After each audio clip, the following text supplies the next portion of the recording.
में खुशामदीद। वज़ीर-ए-आज़म इमरान खान ने मुल्क गिर शजरकारी मुहिम 2020 का इफ्तिताह कर दिया है। जब वज़ीर-ए-आज़म पाकिस्तान इमरान खान इतवार को इस्लामाबाद में 10 बिलियन दरख्त लगाने की शजरकारी मुहिम का आगाज़ कर रहे थे तो ठीक उस वक्त पाकिस्तान के सूबे खैबर पख्तूनख्वा के ज़िला खैबर में चंद अफराद इस मुहिम के दौरान लगाए गए पौधों को उखाड़ रहे थे। क्या वजह बनी, हुकूमत जिम्मेदारों के खिलाफ क्या कार्रवाई करेगी, इस हवाले से बात करेंगे। लेकिन साथ ही साथ ये जानना भी ज़रूरी है कि जो हुकूमत की शजरकारी की मुहिम है वो क्या है, 10 बिलियन दरख्त कब और कैसे लगाए जाएंगे, शजरकारी में टाइगर फोर्स का क्या किरदार होगा, इस हवाले से हम बात करेंगे वज़ीर आज़म के मुशीर बराए माहौलियाती तब्दीली जनाब मलिक अमीन असलम साहब से। अस्सलाम वालेकुम मलिक साहब। जी वालेकुम सलाम। मलिक साहब बहुत शुक्रिया प्रोग्राम में वक्त देने के लिए। सबसे पहले तो ये बताएं कि ये जो शजरकारी मुहिम है 10 बिलियन दरख्त लगाने की, इसकी क्या डिटेल्स हैं, मुहिम कब तक जारी रहेगी, कितने अरसे में ये दरख्त लगाए जाएंगे, कहाँ कहाँ लगाए जाएंगे? जी बिल्कुल, ये जो हमारी 10 बिलियन ट्री सुनामी का प्रोजेक्ट है ये पूरे पाकिस्तान के अंदर इस वक्त जारी है और जिस तरह बिलियन ट्री हमने केपी में लगाए थे, ये हर प्रोविंस ने अब अपना प्लान दिया है और इसमें सब प्रोविंसेस शामिल हैं। ये डिवाइसिव प्रोजेक्ट नहीं है, ये इंशाल्लाह कौम को इकट्ठा करने का प्रोजेक्ट है और इसके तहत इंशाल्लाह हमारा जो पहला फेज है उसके अंदर हम 3.2 बिलियन ट्रीज लगाएंगे और इंशाल्लाह इसको हमने कंप्लीट करना 2 साल के अंदर। अभी तक इसके अंदर हम 50 करोड़ लगा चुके हैं दरख्त और इंशाल्लाह हमारा जो पहला बिलियन है, हमारा टारगेट है कि अगले साल जून में हम इंशाल्लाह कंप्लीट कर लेंगे। बड़ा जो इम्पोर्टेंट इंग्रेडिएंट होता है वो आपकी नर्सरीज का होना होता है। यहाँ पर पाकिस्तान में जब पीटीआई की हुकूमत आई तो तकरीबन 5 से 6 करोड़ पौधे थे पूरे पाकिस्तान की नर्सरीज में। हमने अब उसको बढ़ा के 30 करोड़ तक ले गए हैं। ये 30 करोड़ पौधे पाकिस्तान में मौजूद है।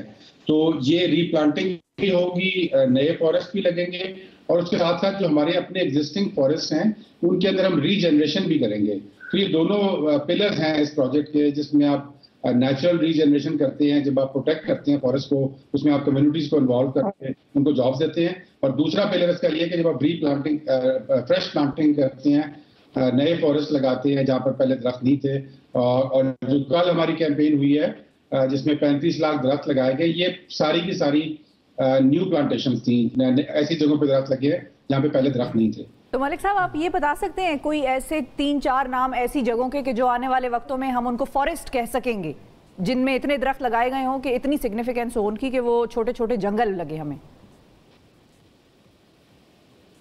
जी बिल्कुल, इसके अंदर सबसे पहले तो बल्लुकी का जंगल है जहाँ पर एक कब्जे वाली जमीन थी, 3500 एकड़ वो जमीन थी और पिछली हुकूमतों में वहां पे जो कब्जा करते थे लोग 10 से 15 करोड़ रुपए कमाते थे वहां पे सिर्फ इलीगल ठेकों का।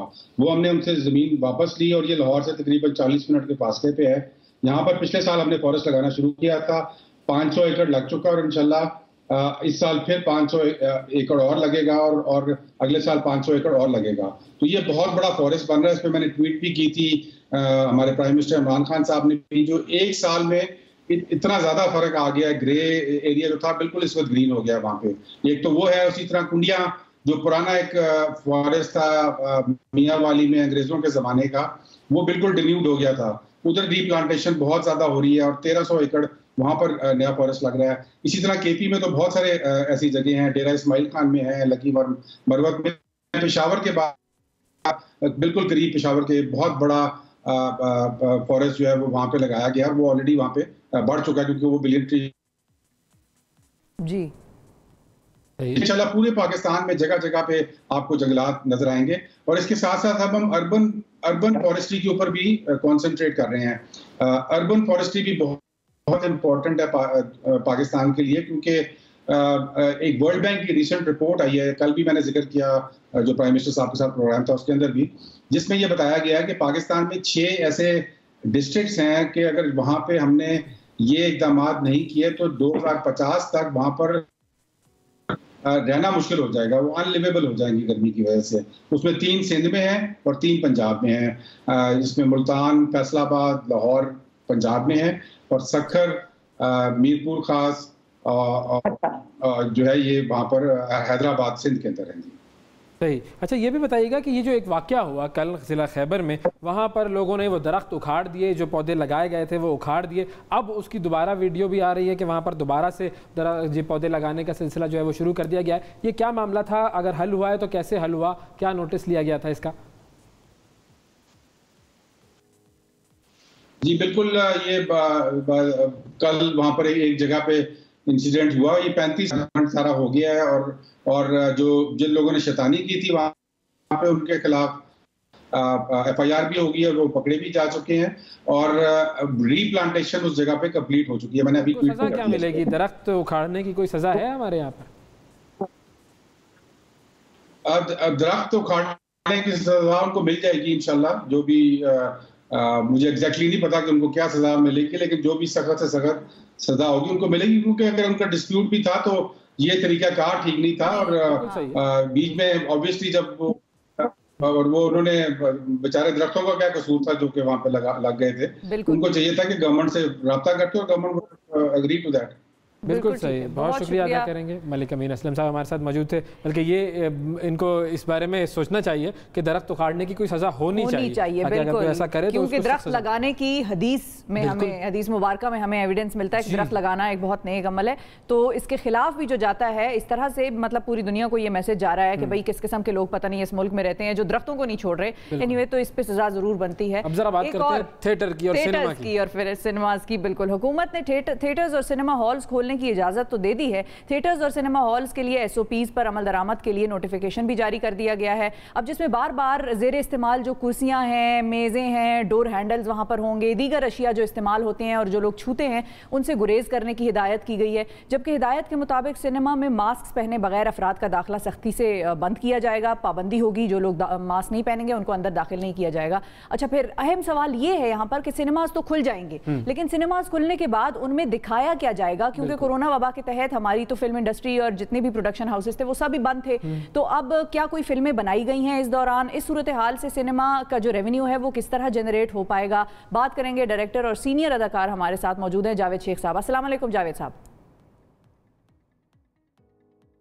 जी जावेद साहब, ये बताइएगा कि ये तो बड़ी खुशाइन बात है, जाहिर है पूरा मुल्क खुल गया, हम ये चीज़ सेलिब्रेट कर रहे हैं कि अल्हम्दुलिल्लाह केसेस नीचे चले गए हैं और बहुत अच्छे तरीके से हमने सब ने इसमें अपना किरदार अदा किया है, अवाम ने भी, जिनको हम थोड़ा बहुत प्रोग्राम्स में क्रिटिसाइज भी करते रहे हैं। लेकिन अब थिएटर्स और सिनेमाज खुलने की इजाज़त देने के बाद सवाल ये है अहम कि सिनेमा घरों में दिखाया क्या जाएगा? नहीं, देखिए जी, थिएटर में तो पहले से ही बहुत लोग तैयार बैठे हुए हैं, बहुत सी चीजें लेके, बहुत से ड्रामे नए बना के, तो वो फौरन वो लोगों को वो दिखाएंगे। और जहां तक फिल्मों की ताल्लुक, सिनेमास का ताल्लुक है, तो वो बहुत सी फिल्में रेडी हैं हमारी, बहुत सी फिल्में लगने वाली थी और वो लग नहीं पाई लॉकडाउन की वजह से। और बहुत सी फिल्में अंडर प्रोडक्शन है जो कि कोरोना की वजह से रुक गई थी। तो वो थोड़ा सा टाइम लगेगा बिल्कुल ट्रैक पे आने के लिए, बट आई थिंक ये थोड़े अरसे में हो जाएगा इंशाल्लाह। यानी कि वो जो प्रोडक्शंस चल रही थी वो अपनी फिल्मों के आखिरी मराहिल में हैं और वो रिलीज हो जाएंगी अनकरीब। जी हाँ, जी हाँ, जी हाँ। अभी बहुत सी फिल्में मैंने तो लॉकडाउन में कुछ फिल्मों की डबिंग भी कर दी, कुछ की कुछ शूटिंग बाकी थी वो कर दी। So they are all ready, you know. अब वो जो प्रोड्यूसर है उसका वो सोचेगा कि भाई कैसे मैंने किस डेट को पिक्चर लगानी है और जहां पब्लिक वाकई आए। और आई एम श्योर आप चले, यानी कि नाज़रीन को ये भी हम खुशखबरी सुना दें कि आने वाले दिनों में जावेद शेख साहब को भी वो पर्दे पे देखेंगे। हाँ, कौन कौन सी कितनी फिल्में आपको हम देख सकेंगे, कितनी फिल्मों में? नहीं, बहुत सी है। मेरी तो एक फिल्म है कायद-ए-आज़म जिंदाबाद, फहद मुस्तफा और मायरा खान के साथ, वो कंप्लीट है, वो नहीं हो सकी। एक फिल्म मनी बैक गारंटी है, वो भी रेडी है। उसमें फवाद खान है, वसीम अकरम है, उसकी वाइफ है शनेरा। सो फिर ये वजात रऊफ की एक फिल्म है जो अंडर प्रोडक्शन है, सो जिसका नाम है पर्दे में रहने। There are many films, you know. तो इंशाल्लाह।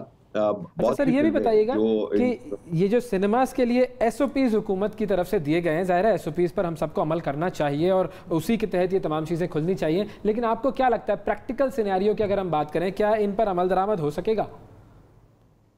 देखिए जी, सिनेमा हॉल और थिएटर में तो मुमकिन है कि जब बंदा टिकट अपना कटवा के अंदर जाएगा तो उसको सारा चीज बताई जाएगी। अब आप ये देखें कि गवर्नमेंट ने ये लॉकडाउन अगर खोला है और सबको ये कहा है, रेस्टोरेंट्स हो गए, पार्क्स हो गए, होटल्स हो गए, तो इन सबको कहा है कि SOPs का ख्याल रखें। मगर मैं भी चंद तस्वीरें और वीडियोस देख के परेशान हो जाता हूं कि लोगों ने तो, अब जैसे आपने देखा होगा वीडियो, वो जो लोग नारान और कागान और मरी और तरफ जा रहे हैं वो पागलों की तरह, और उनमें से किसी ने मास्क नहीं पहना हुआ।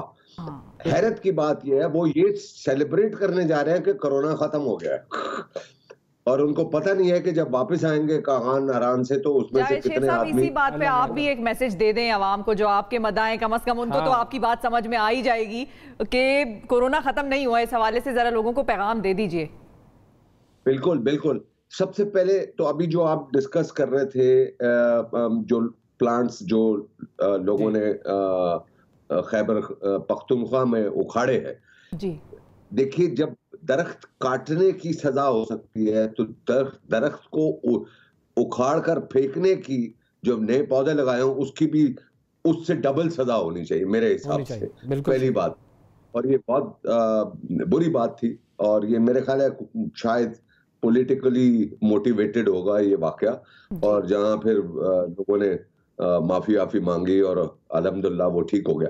खैर, तो मैं ऑफ कोर्स इस मामले में बहुत एहतियात करता हूँ। कोरोना अभी है, ये रहेगा, कम हुआ है, खत्म नहीं हुआ। ये प्राइम मिनिस्टर ने भी कहा है, सब लोग कह रहे हैं, डॉक्टर्स कह रहे हैं कि प्लीज टेक केयर, ये कोरोना को आपने सीरियस लेना है, कम हुआ है, खत्म नहीं हुआ।